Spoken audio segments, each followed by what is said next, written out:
नमस्कार, स्वागत है आपका न्यूज 80 पर। मैं हूं आपके साथ राहुल राणा। वैसे तो किसानों की आय को बढ़ाने के लिए सरकार तमाम योजना लेकर आती है जिससे किसानों के चेहरे पर खुशहाली आ सके। ऐसी ही सरकार द्वारा एक योजना साल 2019 में लाई गई थी ताकि प्रधानमंत्री नरेंद्र मोदी की सरकार देश के किसानों, युवाओं, महिलाओं और बेरोजगारों को सशक्त बना पाए। ऐसी ही एक योजना है प्रधानमंत्री किसान मान धन योजना। इस योजना की शुरुआत साल 2019 के 31 मई से हो गई थी। इसके अंतर्गत देश के छोटे और सीमांत किसानों को 60 साल की आयु पूर्ण होने पर प्रतिमाह 3,000 रुपए की पेंशन धनराशि आर्थिक सहायता के रूप में प्रदान की जाने वाली योजना बनी थी। इस योजना को किसान पेंशन योजना भी कहा जाता है। इस किसान पेंशन योजना के तहत आवेदन करने वाले लाभार्थियों की आयु 18 से 40 वर्ष होनी चाहिए। केंद्र सरकार ने जब इस योजना की शुरुआत की थी तो साल 2022 तक 5 करोड़ छोटे और सीमांत किसानों को इस योजना के अंतर्गत शामिल करने का लक्ष्य रखा था। इस योजना का लाभ उन लाभार्थियों को भी दिया गया जिनके पास 2 हेक्टेयर या इससे कम की कृषि योग्य भूमि होगी।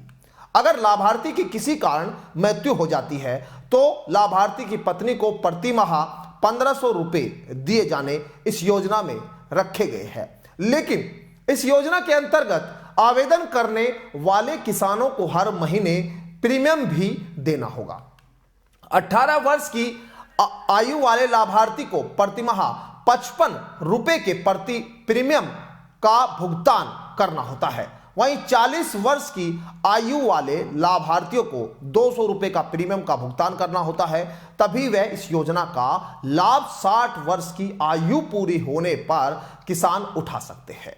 किसान मानधन योजना के तहत लाभार्थी का बैंक अकाउंट होना चाहिए और बैंक अकाउंट आधार कार्ड से लिंक होना चाहिए। इस योजना का मुख्य उद्देश्य देश के छोटे और सीमांत किसानों को सरकार द्वारा 60 साल की आयु के बाद 3,000 रुपए की मासिक पेंशन देकर आर्थिक सहायता प्रदान करना और उनके बुढ़ापे की आर्थिक जरूरतों को पूरा करना है।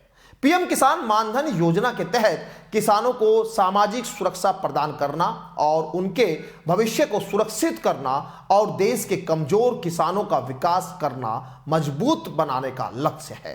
अगर आप भी इस योजना का लाभ लेना चाहते हैं तो आज ही नजदीकी जनसेवा केंद्र पर जाकर रजिस्ट्रेशन करा सकते हैं ताकि एक समय में उम्र के पड़ाव पर जाकर आपको सरकार की इस योजना का लाभ मिल सके। फिलहाल मेरे साथ इस खास रिपोर्ट में इतना ही। मुझे दीजिए इजाजत। नमस्कार।